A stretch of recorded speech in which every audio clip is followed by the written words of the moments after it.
Hello friends, आप सभी का हमारे स्मार्ट लर्निंग पॉइंट में स्वागत है। अगर आप हमारे चैनल पर नए हैं तो प्लीज़ इसे सब्सक्राइब कर लें, जिससे हर वीडियो आपको मिलता रहे। यहाँ आज हम आपको क्लास 10th NCERT मैथ का प्रश्नावली 1.4 का क्वेश्चन नंबर हम 3 बताएंगे, जो कि हमने क्वेश्चन नंबर 1 और क्वेश्चन नंबर 2 आपको पहले वीडियो में बता दिया है। अगर आप अभी तक नहीं देखे हैं तो आप देख सकते हैं। देखिए, जो हमारे यहाँ प्रश्न नंबर 3 है वो देखेंगे कि क्या कह रहा है। देखिए, कुछ वास्तविक संख्याओं के दशमलव प्रसार नीचे दर्शाए गए हैं। दशमलव प्रसार नीचे दर्शाए गए हैं। प्रत्येक स्थिति के लिए निर्धारित कीजिए कि यह संख्या परमेय संख्या है या नहीं। यदि यह परमेय संख्या है और p/q के रूप की है तो q के अभाज्य गुणनखंडों के बारे में आप क्या कह सकते हैं। देखिए, यहाँ परमेय और परमेय, देखिए परमेय हम पहले बताएंगे आपको कि परमेय किसे कहते हैं। तो देखिए जो हमारा ये है, देखिए परमेय ऐसी संख्या जिसे p/q के रूप में निरूपित कर सकते हैं परमेय संख्या कहलाते हैं। जैसे 3/2, 2/5 और 4/5 और -1/3, -5/3 याद ही हैं। और परमेय, चलिए परमेय तो हमने आपको बता दिया, चलिए इसी के साथ हम आपको परमेय भी बता दे रहे हैं। परमेय कि अपरमेय किसे कहते हैं। देखिए, ऐसी संख्याएं जिन्हें p/q के रूप में निरूपित नहीं कर सकते, p/q के रूप में निरूपित नहीं कर सकते, उन्हें अपरमेय संख्या कहते हैं। एक देखिए यहाँ विशेष ध्यान दें। देखिए, एक परमेय संख्या दशमलव प्रसार या तो शांत होता है या अनुशानी होता है। साथ ही वह संख्या जिसका दशमलव संख्या शांत या अनुशानी अनुवृत्ति होती है। तो देखिए, इसके बारे में आपको अभी देखिए हम यहाँ क्वेश्चन जो लगाएंगे उसमें अनुशानी अनावृत्ति जरूर आएगा, तो आपको जल्दी समझ में आ जाएगा कि किसे कहते हैं।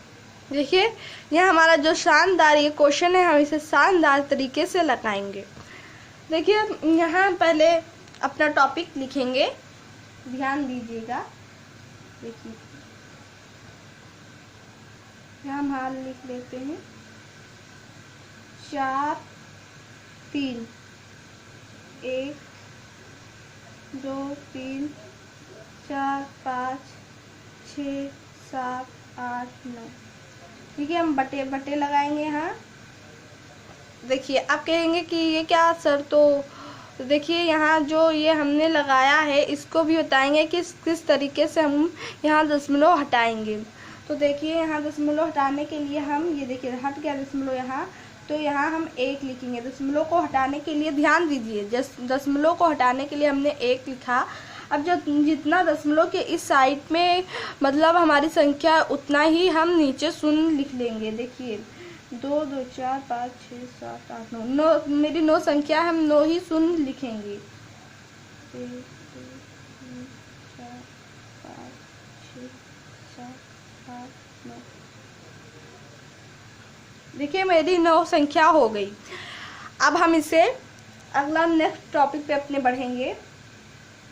देखिए, जो हमारा यहाँ है, देखिए यहाँ हमारी 10 संख्या है, 10 संख्या है और नीचे 9 जीरो है। देखिए 10 संख्या है, 9 जीरो है, तो हम इसको लिखेंगे। देखिए 4 3 1 2 3 4 5 6 7 8 9। देखिए बटे का हम लगाएंगे।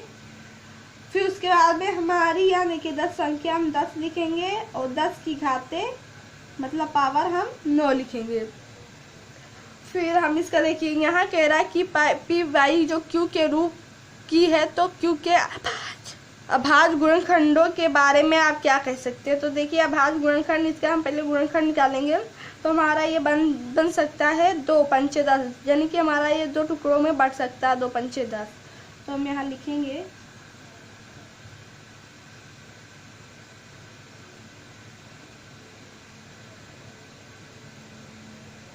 2 देखिए अगर आपको पसंद आए तो बिल्कुल इसे लाइक कर दीजिएगा और सब्सक्राइब करना बिल्कुल ना भूलें।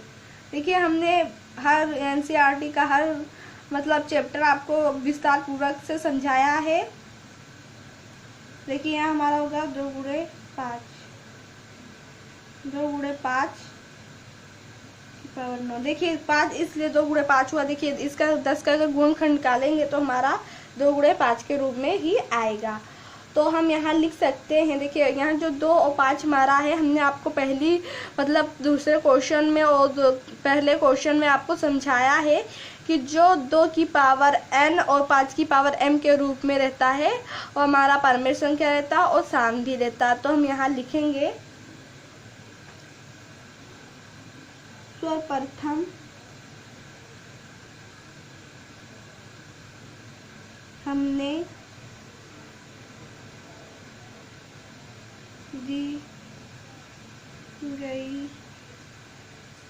दी गई दशमलव संख्या को p/q के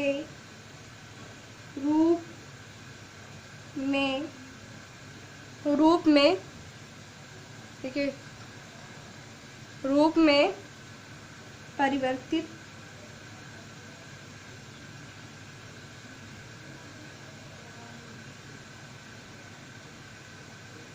किया तथा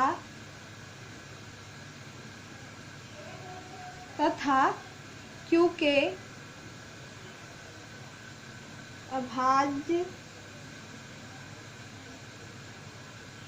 गुणनखंड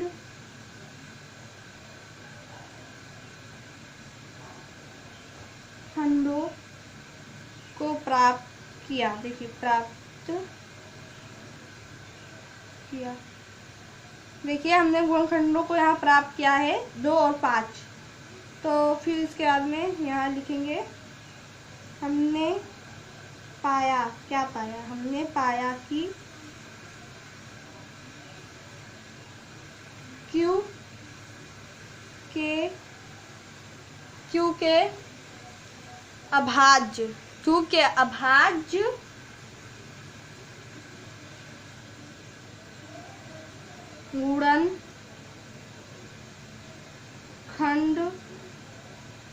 गुणनखंड 2 की पावर n और 5 की पावर m। देखिए हमने आपको बताया था 2 की पावर n और 5 की पावर m, मतलब n और m की जगह हमारा घात 9 है। देखिए के रूप में है। अतः इसका दशमलव प्रसार शांत होगा। आंसर। देखिए कितने ही अच्छे तरीके से हमने आपको समझाया है। हमें उम्मीद है कि आपको ज़रूर समझ में आ रहा होगा। देखिए आपको अगर कहीं ना समझ में आए तो आप कमेंट्स कर सकते हैं, हम आप के कमेंट्स का उत्तर देंगे। देखिए अगला क्वेश्चन हमारा यहाँ 0.12120012000000। देखिए जो यहाँ ही क्वेश्चन है कोई समझने वाली चीज़ें नहीं है। ये हमको पता है कि इसमें आवृत्ति है तथा पुनरावृत्ति नहीं, अतः इसलिए यह आसान थे। मतलब आवृत्ति हो रही है, इसमें आवृत्ति हो रही है मतलब बढ़ोतरी, मतलब ये जा रहा है, परंतु पुनरावृत्ति ने दोबारा यही संख्या 120 नहीं आ रहा, क्योंकि इसमें एक 0 हमारा बढ़ रहा है। तो इसलिए हम यहाँ लिख सकते हैं कि चूंकि इसमें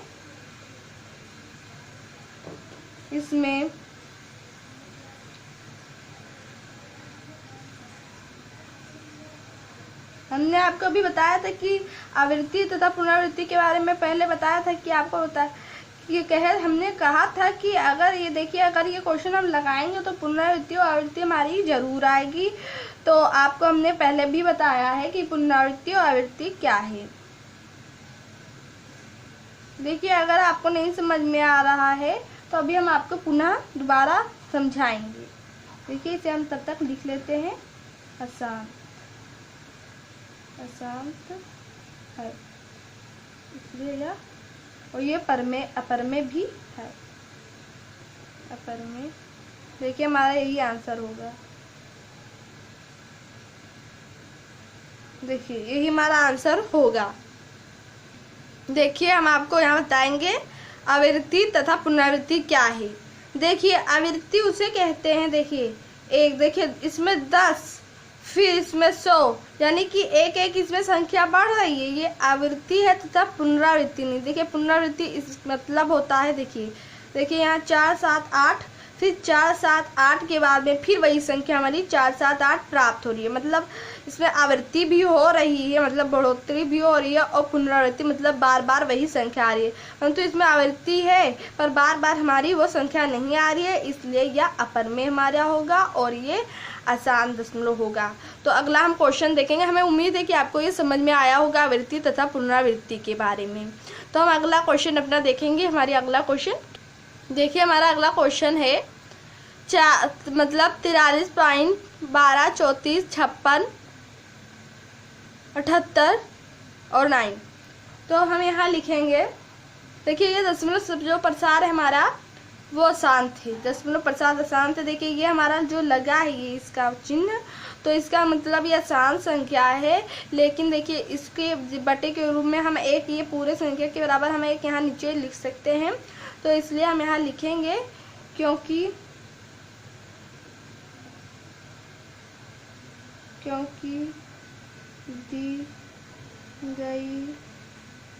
दी गई संख्या का दशमलव प्रसार अशांत संख्या। देखिए, हमने यहाँ लिखा क्योंकि दी गई संख्या का दशमलव प्रसार अशांत संख्या है, लेकिन p/q के रूप का भी संख्या है। देखिए, यहाँ जो हमारा आंसर प्राप्त हुआ है सब देखिए अच्छे से प्राप्त हुआ है, आपको समझ में भी आया होगा। देखिए, आज हमारा चैप्टर 1 रियल नंबर यानी कि वास्तविक संख्या यहीं समाप्त होता है। अब हम अगला चैप्टर अगले वीडियो में आपको बताएंगे। तो देखिए, आप कमेंट्स ज़रूर कीजिएगा कि आपको कैसा हमारा वीडियो लगता है, और लाइक भी कीजिएगा। देखिए, हम हर प्रकार, देखिए यहाँ हम जानते हैं कि जैसे आपको क्या नहीं आया होगा, या हम जानते हैं कि आपको आवृत्ति तथा पुनरावृत्ति के बारे में नहीं समझ में आया था, परंतु हमने समझाया, आपको समझ में आया पुनरावृत्ति आवृत्ति क्या है। तो देखिए, आपको समझ में आ रहा होगा, हम जानते हैं। देखिए, आप लोग पढ़ाई जमकर कीजिए, आप लोग को बहुत ही ऊंचाइयों तक जाना है।